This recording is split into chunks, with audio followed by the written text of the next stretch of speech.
கைவிடப்படுவதில்லை. என்னை மறவாமல் என்னை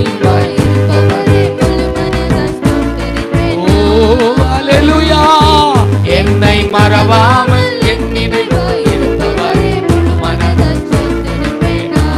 என்னை மறவாமல் என்னை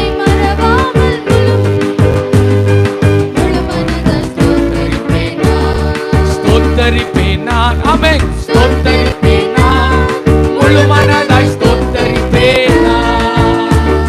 ஸ்தோத்தரிப்பேன் நான். ஆமென். உள்ளத்தின் ஆழத்தில் எல்லாரும்